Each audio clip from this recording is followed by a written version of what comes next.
June 14 பொதுக்காலம் 11ஆம் ஞாயிறு. நற்செய்தி வாசகம். மத்தேயு நற்செய்தி 9வது பிரிவு 36 முதல் 10ஆம் பிரிவு 8 முடிய உள்ள இறை வார்த்தைகள். அக்காலத்தில் திரண்டிருந்த மக்களை இயேசு கண்டபோது அவர்கள் மேல் பரிவு கொண்டார்.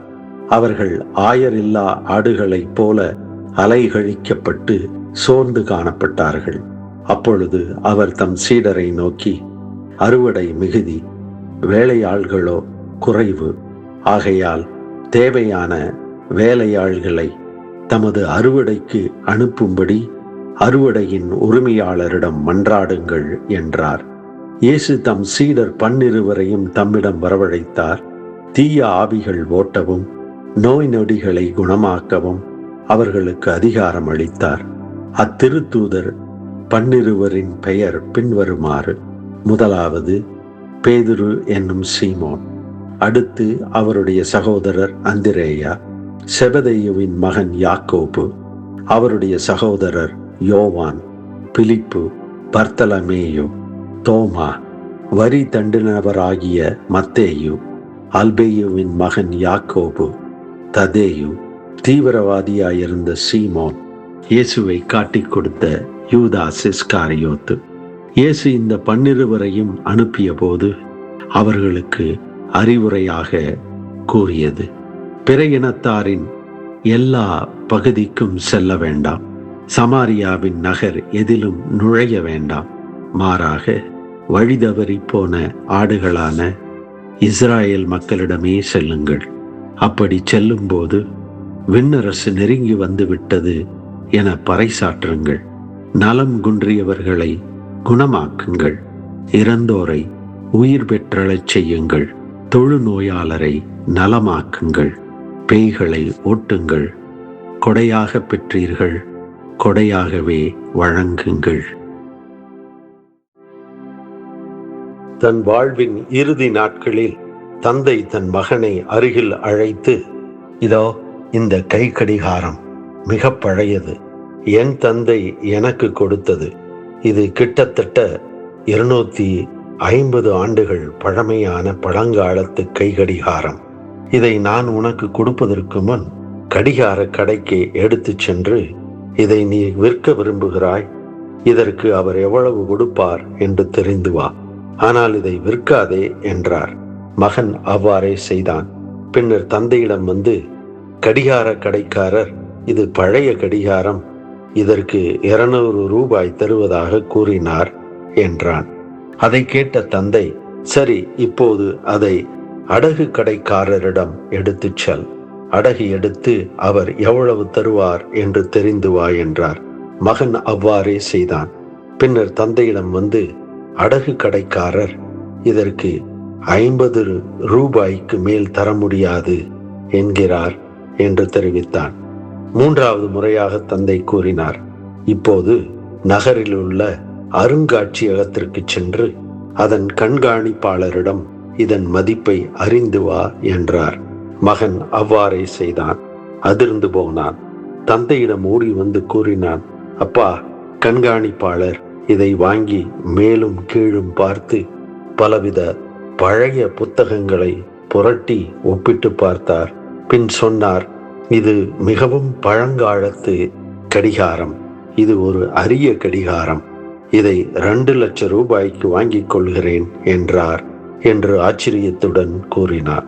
தந்தை சொன்னார், கடிகாரத்தின் உண்மையான மதிப்பை அறியாதவர்கள் அதனை குறைவாகவே எடை போட்டார்கள். சரியான இடத்தில் சரியான ஆட்கள் கடிகாரத்தின் அருமை பெருமையை பாராட்டினார்கள். அதை போலவேதான் நீ யாரை சார்ந்திருக்கிறாயோ அதற்கேற்பவே உன் தகுதியை, மதிப்பை உணர்வாய். பண்பு போன்றவர்களின் சூழலில் இருக்கும் போது உனது உயர்வு உனக்கு புலப்படும். இழிவான பண்புடன் வாழ்பவர்களின் சூழலில் உனக்குள் இருக்கும் உயர்வான பண்புகளை கண்டுணர வாய்ப்பு இருக்காது என்றார். இன்று பொதுக்காலத்தின் 11ஆம் ஞாயிறு. இன்றைய வாசகங்கள் இறைவன் நம் ஒவ்வொருவரையும் எவ்வளவு சிறப்பான, உயர்வான பண்புடையவர்களாக நடத்துகிறார் என்பதை உணர்ந்து மன்றாட அழைக்கின்றன. இன்றைய முதல் வாசகம் யாவே இறைவன் தன் மக்கள் இஸ்ராயேலை எவ்வளவு உயர்வாக, எந்த அளவுக்கு தகுதி உள்ளவர்களாக கருதி அவர்களோடு உறவு கொள்ளுகிறார் என்று எடுத்துரைக்கிறது. இந்த இஸ்ராயேல் மக்கள் எகிப்தில் பார்வோனின் அடிமைகளாக நடத்தப்பட்டவர்கள். தங்களுக்கென்ற நாடு ஏதும் இல்லாதவர்கள், எகிப்தியர்களால் மக்களினமாகவே ஏற்றுக்கொள்ளப்படாதவர்கள். ஏதோ மோசேயின் தலைமையில் இறைவன் கொடுத்த வாக்குறுதியை நம்பிக்கொண்டு கானான் நாடு நோக்கி பயணிக்கும் நாடோடிகள் என்று மற்ற நாடுகளால் கருதப்பட்டவர்கள். பாலைவனத்தில் பயணம் செய்து தங்களுக்கென்ற நாடு தேடி புலம்பெயர்ந்து போகிறார்கள் என்று மற்றவர்களால் கணிக்கப்பட்டவர்கள். இவ்வாறு மற்றவர்களால் மட்டமாக கருதப்பட்டவர்களை யாவே இறைவன் வேறு விதமாக பார்க்கிறார். அவர்களின் உண்மையான மதிப்பும் மாண்பும் என்ன என்று அவர்களுக்கு உணர்த்துகிறார். அவர்களை இறைவன் எவ்வாறு உயர்வாக மதிக்கிறார் என்பதை மோசே அவர்களுக்கு எடுத்துரைக்கிறார். அவர்களுக்காக எகிப்தில் பல அற்புதங்களை செய்து விடுவித்தவர். கழுகு தன் இறக்கைகளின் மேல் குஞ்சுகளை ஏந்தி செல்வது போல அவர்களை ஏந்தி தன் அருகே கூட்டி வந்தார். எல்லா மக்கள் இனங்களும் இறைவனின் உடைமை. ஆனால் இஸ்ராயேலர் அவரின் தனி சொத்து. அவர்கள் அடிமைகள் அல்ல, அரசகுல மக்கள், அவருடைய குருத்துவ குழுமம், அவருடைய தூய மக்கள். இவ்வாறு இறைவன் பார்வையில் மாண்புமிக்க அவர்களுக்குரிய புதிய முகவரி பெறுகின்றனர். மற்றவர்கள் பார்வையில், ஏன் அவர்களது சொந்த பார்வையிலும் கூட அவர்கள் தங்களின் உண்மையான மாண்புமிக்க மதிப்பை உணராமல் வாழ்ந்திருக்கலாம். ஆனால் இறைவன் பார்வையில் அவர்கள் உயர்ந்தவர்கள். இறைவனோடு உடன்படிக்கை செய்து உறவு கொள்ளும் உரிமை பெறவும் தகுதியானவர்கள். அவர்கள் இனி தங்களது உண்மை மாண்பை உணர வேண்டுமென்றால் இறைவன் அவர்களுக்கு தருகின்ற அந்த மாண்பிலிருந்து அவர்கள் தங்களை மதிப்பீடு செய்ய வேண்டும். மற்றவர்கள் அவரவர் வசதிக்கும் புரிதலுக்கும் ஏற்ப அவர்களை மதிப்பிடலாம். ஆனால் இறைவன் அவர்களது உண்மையான மாண்பை அவர்களுக்கு உணர்த்தி வாழ வைப்பவர் என்று அவர்கள் தங்களை புரிந்து கொள்ள வேண்டும். இன்றைய இரண்டாம் வாசகத்தில் இதே உண்மையை புனித பவுல் திருத்தூதர் நமக்கு புரிய வைக்கிறார். நாம் யார், நமது உண்மையான மாண்பு என்ன என்று அறிய வேண்டுமென்றால் இறைவன் நம்மை எப்படி பார்க்கிறாரோ அவரை போலவே நாமும் நம்மை பார்க்க வேண்டும், மதிக்க வேண்டும். இறைவனின் பார்வையில் கிறிஸ்து நமக்காக உயிர் கொடுக்கும் அளவிற்கு நாம் உயர்வானவர்கள். நேர்மையாளருக்காக ஒருவர் உயிரை கொடுத்தலே அரிது. ஆனால் நாம் பாவிகளாய் இருந்த போதே கிறிஸ்து நமக்காக தம் உயிரை கொடுத்தார். இவ்வாறு இறைவன் நம்மீது கொண்டுள்ள தம் அன்பை எடுத்து காட்டியுள்ளார். தன் மகனையே தந்து நம்மை இழி நிலையிலிருந்து, பாவ நிலையிலிருந்து மீட்டு கொள்ளும் அளவிற்கு நாம் இறைவனால் அன்பு செய்யப்படுபவர்கள். அந்த அளவிற்கு இறைவனால் மதிக்கப்படும் மாண்பு பெற்றவர்கள். மற்றவர்கள் கணிப்புப்படியோ, ஏன் நமது சொந்த கணிப்பிலும் கூட பலவேளை நாம் நம்மை தரக்குறைவானவர்கள் என்று எண்ணியிருக்கலாம். ஆனால் நாம் இறைவனின் சிறப்பான அன்பிற்கு உரியவர்கள், அவரின் அன்பு பிள்ளைகள். அவரோடு உறவு கொண்டு பெருமகிழ்ச்சியுடன் வாழ தகுதியானவர்கள். நமக்குள் இருக்கும் இந்த உயர்வான தகுதியை இறைவன் நம்புகிறார். இறைவனின் பிள்ளைகளுக்குரிய, இயேசுவின் சீடர்களுக்குரிய இந்த நமது மாண்பையும் உயர்வையும் மாட்சியையும் நம்மால் வாழ முடியும் என்று இறைவன் நம்மீது நம்பிக்கை வைக்கிறார். இறைவனின் நம்பிக்கையை நாம் வாழ்ந்து அதை பிறருக்கு அறிவிப்பதே நமது வாழ்வு என்பதை இன்றைய நற்செய்தியில் படிக்கிறோம். இயேசு தன் சீடர்களை தேர்ந்தெடுத்து அவர்களுக்கு இருக்கும் இறை மாண்பை வாழ தேவையான அனைத்தையும் அவர்களுக்கு கொடுத்து அவர்களை மக்களிடையே அனுப்புவதை எடுத்துரைப்பதுதான் இன்றைய நற்செய்தி.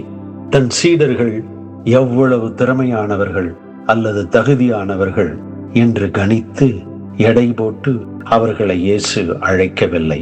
தன் சீடர்கள் சமுதாயத்தில் உயர்ந்த நிலையில் உள்ளவர்களா, மற்றவர்களால் உயர்வாக மதிக்கப்படுகிறார்களா என்று சோதித்து பார்க்கவில்லை. மாறாக அவர்கள் இறையன்பு பிள்ளைகள், இறை அன்பை வாழ தகுதியானவர்கள் என்ற இறை மதிப்பீட்டில் தனது உடன் பணியாளர்களாக அழைக்கிறார். இறைவன் பார்வையில் அவர்கள் உயர்வானவர்கள், அவருடைய அன்புக்குரியவர்கள் என்ற ஒரே அளவீடுதான் அவர்கள் தகுதி. அதே அளவீட்டில் அடிப்படையில் அவர்கள் மற்றவர்களையும் மதிப்பிட வேண்டும், மற்றவர்களையும் இறை பிள்ளைகளாக, இறை மாண்பு மிக்கவர்களாக மதிக்க வேண்டும். அதன்படி இந்த உலகம், மனித குலம் முழுவதும் இறைவனின் அன்புக்குரியவர்கள், இறைவன் முன்னிலையில் உயர்வானவர்கள் என்று அவர்கள் உணர வேண்டும்.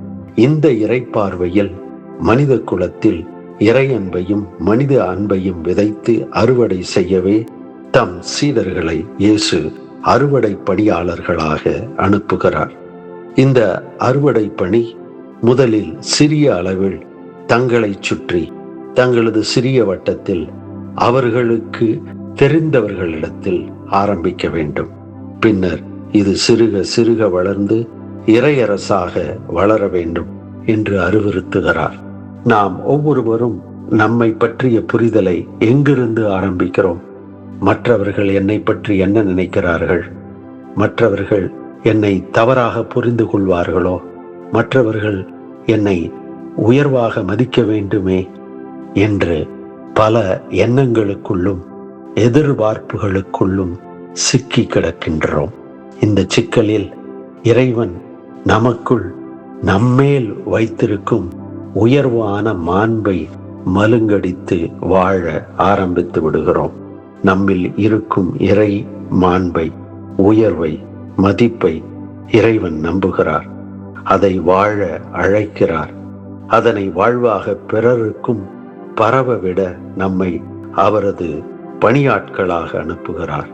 நம் உயர்வை, பிறரது மதிப்பை, மாண்பை மலரச் செய்யும் இறையாட்சி பணியை அவர் பெயரால் செய்ய அவரின் உதவியை மன்றாடுவோம்.